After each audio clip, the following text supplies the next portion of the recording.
This is the DJI Air 2S, this is the ever popular DJI Mini 2, and this was a young pretender in the FIMI X8 Mini. But right here there is a space for a brand new drone to the fleet, and this is a big one and something I've been itching to bring you for quite some time, and finally I've managed to get my hands on it. So let's get into it.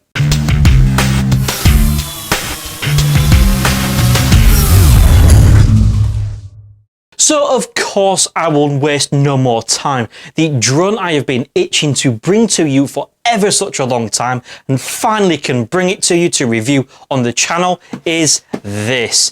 It is the Autel Evo Nano Plus. This is a drone that really should shake up the drone industry, given everything that this drone actually has in that small package of under 249 grams, which of course worldwide, not particularly in the States at the moment, but all over Europe anyway, the weight of this drone is going to massively impact where you can actually fly and use it. Now, this is a drone that has been evading me massively, and a huge shout out to Careless Drones here in the UK, a retailer that stock all sorts of products that I review on the channel, such as this Autel Evo Nano, or of course the Autel Evo Lite, or any DJI product such as of course the Mini 2 or the Air 2S, or even ND filters or Insta360 cameras. These are the go-to, and thanks to Careless Drones, I do believe this is probably one of the first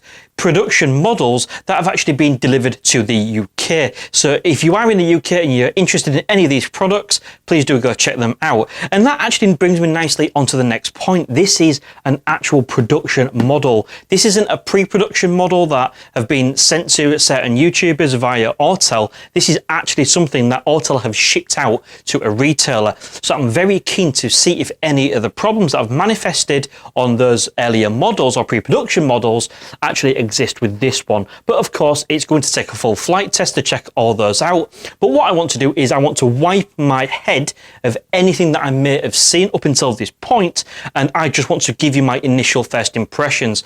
So this video is going to be a plain unboxing video, and you might think, right, you've seen the drones already, why am I going to bother doing just a simple unboxing video? Well, the fact is, at the end of the day, this is new to me. And I have quite a number of you viewers that have been messaging me to do with this drone, wanting to know when I'm going to review it and what my initial thoughts, findings, etc. are. And the reason you guys are so interested in this drone is because when I did all my videos previously, I basically stated that whilst most of the YouTubers were comparing this to the DJI Mini 2, which of course you can do basis its size and everything else that comes with it, and its freedoms when it comes to where you can fly it. In reality, the specification was more closer to the DJI Mavic Air 2, and that's what I actually posted this video that you can see saying as such, and it was a very different thinking at the time. However, given the fact that I have recently been able to review and see other YouTubers' videos, it does appear that in certain circumstances anyway, this drone is actually a bit of a match for the DJI Air 2S. Now, I do appreciate that many people are going to initially look at this drone and go, my days, it's expensive. And you're absolutely right. But what you have to factor in is if you can have a drone that promises as much as this does, with its 1/1.28 camera, 50 megapixel camera, its RRYB sensor, which of course is going to provide us some fantastic colors and low light performance. F1.9, I believe it is. If my memory serves me correctly, it's a while since I've looked at the specifications for this drone. Full 10-kilometer range. For that first kilometer, you also get a 2.7K feedback video to your device as well. So ultimately it does promise to be really good, and given the fact that I've already seen that this can outperform in certain circumstances the Air 2S, given its freedoms, and obviously it does come in a few £100 or dollars cheaper than what the Air 2S does, with that flexibility, if it delivers, it of course is going to be an incredible package. Okay, but of course you will always get a full and utter honest review on my channel, and if I don't think it's any good, I'll tell you. But what I'm going to do is going to get these to a side and then I'm going to quickly unbox this. So with the power of editing, I'm going to be able to go from this to this. So let's just take a quick look then, and you can see it, of course, with me. So first of all, it appears we've got a nice little strap here that isn't actually connected in, and that provides just a little bit more padding, it seems, on the back of the drone, which is always nice. So let's just open that up and let's get the drone out, because that's what you want to see. Okay, let's just put that to a side for a minute, and let's just give my initial reactions.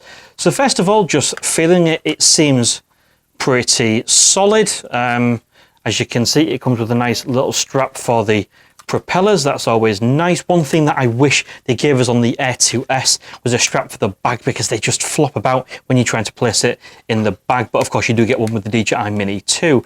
So let's just quickly take this strap off. Okay, that's possibly got the potential to be a little bit fiddly. Let's just quickly unfold that. And to be honest with you, it feels quite okay. Obviously everything opens up the way that I just showed you. Quite nice to look at. And I must admit, it does feel incredibly light. It really does feel light, actually. Props, are they, somebody said that they feel a bit more flimsy. Yeah, I guess so. Should put that to a side. Let's grab the DJI Mini 2 and take that off. Yeah, I think the Mini 2 props do feel, yeah, definitely stronger. But then when you look at this, the Fimi X8 Mini, I mean, they are very wobbly and soft. But ultimately that still performed quite well in the wind. So let's just pop them to a side and let's move that out of the way. Just drop it on the floor for now, no one's really bothered. But yeah, obviously I noticed how thin these legs seem to be. Obviously everything's done deliberately. So ultimately, let's look at the front of the drone. You can see it's got obstacle avoidance sensors. It has also got sensors on the bottom, of course, just right there. And of course, again, we have got some sensors on the back. We have also got the USB charging port, and we of course got the micro SD port as well. But yeah, overall build quality seems okay. Not sure I'm too impressed by all the space just in there. That seems a little flimsy, if I'm honest. If you see the cable just at the back there, wonder if that'll cause some long-term problems, but you know, we can only see, can't we? So let's just put that to a side then, and let's just take a quick look inside the bag. So there we go. We of course have got the controller, which feels quite heavy. We also have some accessories in there, and down at the bottom you can see we've got 2 spare batteries, and of course we have got our charging cable as well. Up in the top, I'm sure you've seen these already, but I just want to show you. So this is quite comprehensive. We've got a little quick start guide, and I'm sure we'll have some sort of spare propellers in there. Let's just open it up and have a look what we've got here. I think that's a charging brick. Yes, that's a charging brick, and that sits in there quite nice and neat. So let's open this up and just have a quick look. Put that to a side. Make sure we've covered absolutely everything and get it open. Yeah, so USB charging cable. You've got some connectors for your device, whether it be a tablet or phone. We have got some sticks, and of course we've got some spare props and a screwdriver to be able to connect them. So let's just tidy this up and let's just take a little look at the controller. One thing to say is I do really like this bag as well. It feels quite nice and padded. You see, I'm a bit of a perfectionist and I hate taking my DJI Mini 2 bag out because it's nice leather and I feel like I'm going to scratch it when I'm chucking it down on concrete when I'm flying the drone. This seems like it possibly might be a bit more hard wearing. I quite like that. But yeah, let's put that to a side. Let's take a look at the controller then. So yeah, here's your controller, and first of all, it does feel quite heavy. There is no denying that. Down at the bottom, you of course have got your USB ports right there. Hopefully that's picking that up. And yeah, I'm quite excited to give this a go. Does feel quite nice. Feels obviously like a games controller or something I might have been using on a PlayStation for absolutely years. So possibly might fit your hand a little bit better than the DJI Mini 2 or the usual RCN1 controller. On the top, of course, you can see we've got the button for taking photo and video. You have got a function button, which of course you can assign in the Autel Sky app. And this, of course, is going to be your gimbal wheel. You have got a power button right in the center here. And then, of course, you have got your return to home and pause button as well. But ultimately, looking at the drone, again then, battery just pops in from the back. It is a LiPo battery, so within the Autel Sky app, you can actually tell this to auto discharge, which of course is quite nice.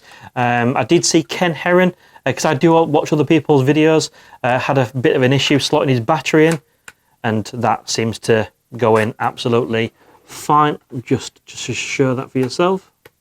There we go, that's clipped in with no problems whatsoever. So putting the drone next to the DJI Mini 2, you can see the Autel is possibly a little bit longer, nothing really in it, and of course they weigh about the same, even with the straps on. Obviously there's no major difference because of course they both come under that 249 gram limit.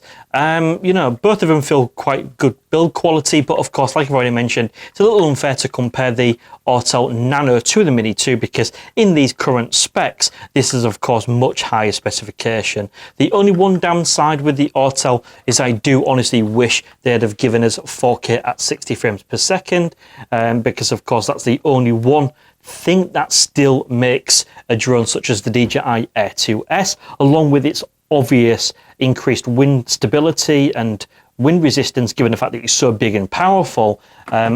You know, that 4K 60 might well have swayed me a little bit more, but ultimately this is going to be an absolutely awesome drone, I have no doubt. I do appreciate that you may have seen many videos on this drone already, and yes, I'm a little bit late to the party on this one due to supply issues, but this might well be a different ball game. And of course, if you're thinking about buying this drone, given its price point against everything else, it might worth be, of course, watching the channel for some fresh ideas. What my next video is going to be is where I am getting this initially set up. So we're going to really dig deep into the Autel Sky app and look at some of the options, settings. We're going to get this drone turned on. We're going to update the firmware. I'm pretty certain there'll be a few firmware updates on this drone coming in the near future. And of course, I will cover them on this channel. So please do make sure that you subscribe to the channel and hit that notification bell to be notified when I do post all of my content with this drone. Until next time, see you again soon.